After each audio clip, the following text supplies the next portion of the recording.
The agenda today about the right questions, the right business questions to do a better dimensional model. The dimensional model start from questions. How we do a data mart. Let's say a typical example for the sales data mart here we illustrated with one, two, three, four. The fourth one is the final result, which is nothing but a dimensional model here. The first one, initially, the data mod, we start from the paper, a perception model. Let's say we start with the questions, the right questions we will ask the business about what it is intended, who will benefit from that, how we can see and get the insight of the data, how we can value the data. So to make a better business and there are a lot of insights we will get, how, where, and a lot of questions that can be answered through the data model.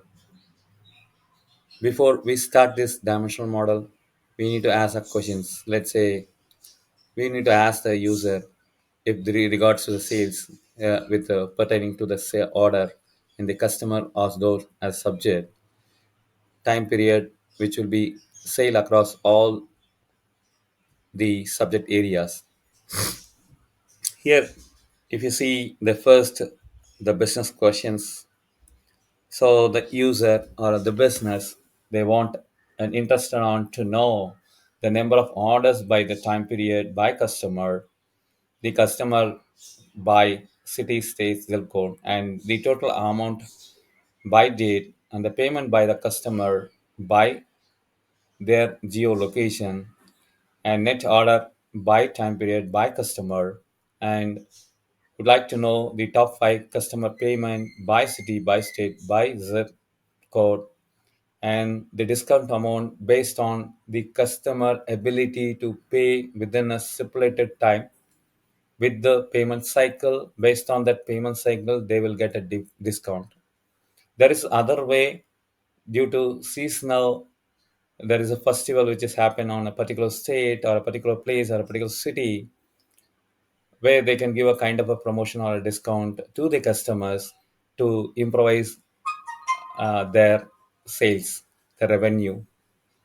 On the other hand, by going with the customer segmentations or locations, they can identify the payments, how it has happened, or the sales, how it, the revenue, how it's happened. If there is anything with regard to the segmentations, then we need to tell where the sales went low, what is the reason behind that.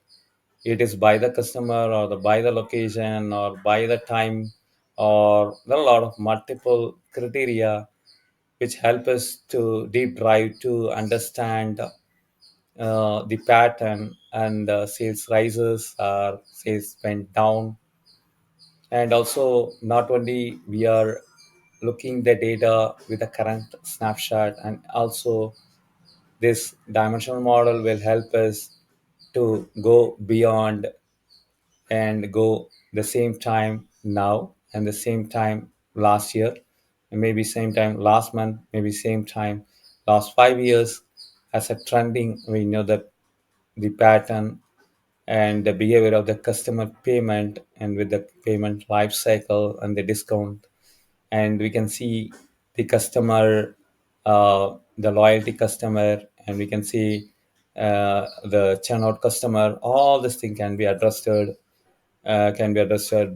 the design of dimensional model. For building the dimension model, as we highlighted with number one, these are the questions we need to have in mind to ask them. Based on that, then we need to put a kind of a rough Excel sheet like this or the transaction. You need to record all this thing. What are your subject? What are your metrics? Enter everything. Then follows the third one, which is very crucial one. This is the front phase of developing any data mart. So why bus metrics is very important as we can identify the matrices across different dimension, how it is. The number of orders we can look at by date and by the number of orders by customer as well, the number of order by dim ship to address also, the orders, let's say the payment, especially the payment involved with the buy date and buy customer, the payment will not involve by shipping address. Both are different subject area here. The order amount, discount amount are attributed to the customer by date. So that's the reason we haven't have a kind of the cross mark on the dimension split to address, whereas these dimension split to address mainly concentrate on the number of orders, number of orders, shipment to the customer, by location and everything. On the fourth, we have seen that how this table, which is converted to a dimension fact table. So to identify the common confirmed dimension, let's say a dimension which is shared by multiple fact table, by through this bus matrix we can identify it and we can decide that either we can go ahead with star schema or multi-star schema, or else if there is anything extension to a particular dimension through that bus matrix, which help us, which gauge us how we can design our sales dimensional model.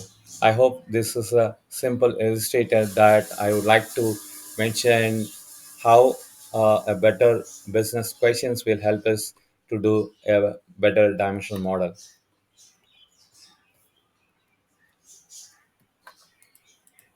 And this is a particular adventures work, the data warehouse, and you can see all this your dimension and your fact tables, how it is related. The Fox call center, they are looking with the number of calls, they look with the buy date, and the currency rate they look with the buy the date. The date will sail across all your dimension, and the rest of the thing based on your needness, based on the relationship that will have a association. The fact currency as an associated with the dimension and dim currency table, because the currency maybe keep on updating, the currency rate may be changed over a period. That's why it has a relationship with the currency and date. And if you look into the fact reseller sales, right, and you can see that it is involved your subject as the currency and the dimension by default, and the employee and the geography, and you can see the product category, the product subcategory, and the dimension reseller. So this helps us clearly to understand how we can design our data mart. Either we can go ahead with a Snowflake star schema or multi-star star schema. As we here, we can see the multiple fact tables and multiple dimensions. This is clearly tells about a multi-star schema. I hope this give a clear idea about what's about how to design a better data mart from the right business question. Thank you.